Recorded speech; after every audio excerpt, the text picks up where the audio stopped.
చంద్రబాబు నాయుడు గారు మొట్టమొదట Musi project clean చేయాలి, మూసీ నది క్లీన్ చేయాలని ఆయన నందనవనం పేరుతో ఫస్ట్ ఒక ప్రాజెక్ట్ చేసి వదిలేసారు. తర్వాత వైఎస్ఆర్ గారు వచ్చి కొన్ని కేంద్ర నిధులు తీసుకొచ్చి సేవ్ మూసీ అని చేద్దామని ఆయన ట్రై చేసారు. తర్వాత కేసీఆర్ గారు వచ్చిన తర్వాత ఇప్పుడు ఏదైతే ఉందో Musi river front development corporation అని దాన్ని బట్టి వారు కొంత ప్రయత్నం చేసారు. ఇప్పుడు రేవంత్ రెడ్డి గారు కూడా దాన్ని కొనసాగిస్తున్నారు. ఇప్పుడు మూసీ రివర్ ఫ్రంట్ కార్పొరేషన్ అయితే 2017లో మేము ఒక 17,000 కోట్లతోని ఈ మూసీ చుట్టూ ఉన్నటువంటి దీన్ని డెవలప్ చేస్తాము, ఓల్డ్ సిటీకి న్యూ సిటీకి కనెక్టివిటీ ఇస్తామని చెప్పి ఆనాడు ఒక ప్రాజెక్ట్ ప్రపోజల్ ఇచ్చారు.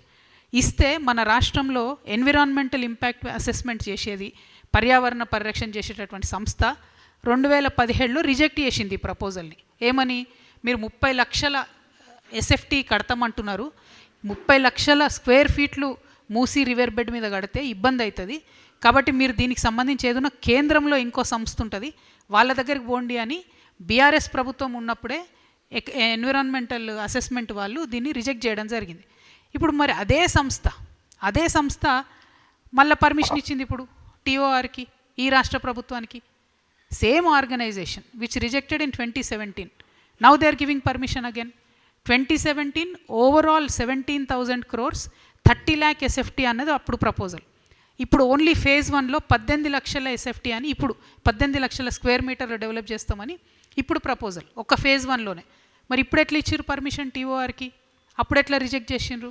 మరి ఏం జరిగింది? ఈ జాదు మంతర్ ఏంది? ఈ గ్రాఫిక్స్తో చేస్తున్న మాయాజాలం ఏంది?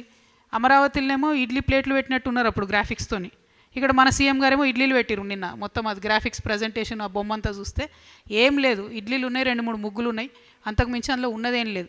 ఎందుకంటే ట్రాన్స్పరెన్సీ ఉండాలన్నది మాత్రం మేము కోరుతున్నాం. డెఫినెట్గా ఎస్, మూసీ మంచిగా కావాలి, మూసీ క్లీన్ కావాలి, మూసీ చుట్టుముట్టు ఉన్నటువంటి పట్టాదారులు, ఆ పట్టా భూములు వాళ్ళందరూ కూడా డెవలప్ కావాలి, నేను కాదనట్లేదు. కావాలంటే ఏం చేయాలి? ఇవాళ మనం ఒక విషయం దయచేసి కొంచెం టైం పట్టిన ఇంపార్టెంట్ సబ్జెక్ట్ ఇది. 16 నాలాల నుంచి మూసీలోకి మురుగునీరు చేరుతుంది మన హైదరాబాద్లో, 16 నాలాలు. ఇప్పుడు నేను ఇచ్చినటువంటి ఈ ప్రపోజల్ మొత్తంలో ఎక్కడ కూడా ఆ 16 నాలాలను మేము అడ్రస్ చేస్తాం, మరి ఆ 16 నాలాల నుంచి వచ్చేటటువంటి మురుగు ముందు మూసీలకు పోకుండా చేస్తామని చెప్పరు. ఏమంటారు? ఓన్లీ 4 ఎస్టీపీలు కడుతున్నాం అన్నారు.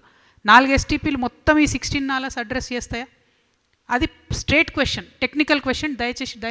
దయచేసి అధికారులు చెప్తారా, ప్రభుత్వం చెప్తారా? నాకు కాదు, మీరు ప్రజలకు క్లారిటీ ఇవ్వండి. 16 నాలాల నుంచి పోయేటటువంటి హైదరాబాద్ మురుగునీరు, ఫార్మా కంపెనీల నుంచి వచ్చే కెమికల్ నీరు, వ్యర్థం మొత్తం మూసీలకు పోతుంది.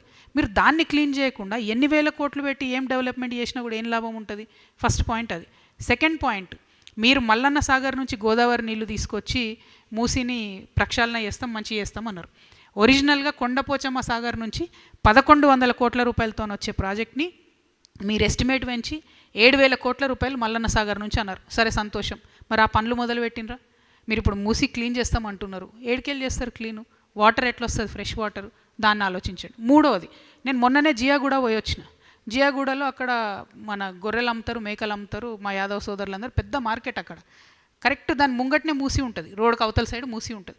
అక్కడనే అన్నీ కట్ చేస్తుంటారు గొర్రెలు, తీసుకొని డైరెక్ట్గా వ్యర్థాలలో పడేస్తుంటారు. ఎందుకంటే ఫెసిలిటీ లేదు, స్లాటర్ హౌస్ లేదు. వాళ్ళ తప్పు కాదు, వాళ్ళు అమ్ముకునేటోళ్ళు, వాళ్ళ పాపం ఒక గొర్రెను కొనుక్కొని బతికేటోళ్ళు, అమ్ముకొని బతికేటోళ్ళు, వాళ్ళ తప్పు కాదు. స్లాటర్ హౌస్ లేదు. నా రిక్వెస్ట్ ప్రభుత్వంతో, మీరు ఇన్ని వేల కోట్లు పెడుతున్నారు కదా, టోటల్ మూసీ చుట్టూ మీరు జిహెచ్ఎంసీ వాళ్ళ స్టాఫ్ నంబర్ పెంచండి, క్లీన్ చేపియండి, రోజు ఆ వ్యర్థాలు మూసీలకు పోకుండా వాటిని కాపాడండి. అవన్నీ ఎందుకో జాలి పెట్టురు, ఫెన్స్ పెట్టుర్రి. మనం ఇంట్లోకి దోమలు రాకుండా పెట్టినట్టు మీరు వ్యర్థాలు మూసి లేకుండా ఫెన్స్ పెట్టండి, 100 కోట్లలో అయిపోతుంది. అంతేగాని 5,000 కోట్లు 6,000 కోట్లు అంటారు, అది అయ్యేది కాదు, సచ్చేది కాదు. ఈ 3 సంవత్సరాలలో దయచేసి నా రిక్వెస్ట్ ఒకటే, మీరు మూసి 1 ఎంక్రోచ్మెంట్ కాకుండా చూడాలి, 2 వ్యర్థాలు అందులో పోకుండా చూడాలి, 3 మూసీలో ఇప్పుడు మీరు ఎంక్రోచ్మెంట్ పేరుతోని, ఈ డెవలప్మెంట్ పేరుతోని 1430 ప్రాపర్టీస్ని పడగొడతామని చెప్తున్నారు, వాళ్ళకి కాలనీలు కట్టిస్తామని చెప్తున్నారు. మరి వాళ్ళతోనే ఎందుకు ఇంతవరకు చర్చిస్తలేరు? వాళ్ళని ఎందుకు పిలుస్తలేరు? ఎందుకు రేట్ గురించి మాట్లాడతలేరు? అర్బన్లో వేరే రూల్స్ ఉంటాయి కదా. ఇప్పుడు మొత్తం ఈ project development cost phase 1 7,000 crores అన్న దాంట్లో మల్లన్న సాగర్కి సంబంధించిన 7,000 కోట్ల రూపాయలు లేవు, ఈ టోటల్ ల్యాండ్ అక్విజిషన్కి సంబంధించినటువంటి కాస్ట్ లేదు, ఈ ఎస్టీపీలకు సంబంధించి కాస్ట్ లేదు. అంటే మళ్ళీ ఇవన్నీ అదనంగా అవుతాయి అన్నట్టు. మరి వీటన్నిటికీ డబ్బులు ఏడికెళ్ళి తెస్తారు? ఒకవేళ వీటికి డబ్బులు తేలేరు అనుకోండి, ఈ ప్రాజెక్ట్ ఫినిష్ అవుతుందా? అంటే మీరు అల్టిమేట్గా టోటల్ డిపిఆర్ ఇవ్వకుండా తెలంగాణ ప్రజలను మభ్యపెడుతున్నారని మాత్రం చాలా బలంగా మేము నమ్ముతున్నాము. ఇది నా సబ్జెక్టు కాదు, నా సిటీకి సంబంధించిన సబ్జెక్టు, మన హైదరాబాద్ అందానికి సంబంధించిన సబ్జెక్టు. ఈ మూసీ నది మీద డిపెండ్ అయ్యే రంగారెడ్డి జిల్లా ప్రజలు కానీ, తర్వాత నల్గొండ ప్రజలు కానీ, అల్టిమేట్గా కృష్ణా నదిలో కలిసే లోపల మొత్తం ఈ పాయిజన్ క్యారీ చేసుకుంటూ పోతుంది మూసీ నది. కాబట్టి అవుట్ ఆఫ్ దట్ కన్సర్న్ నేను ఈ ప్రెస్ మీట్ పెడతా ఉన్నాను. దీని మీద క్లారిటీ ఇవ్వాల్సిన బాధ్యత ఉంది.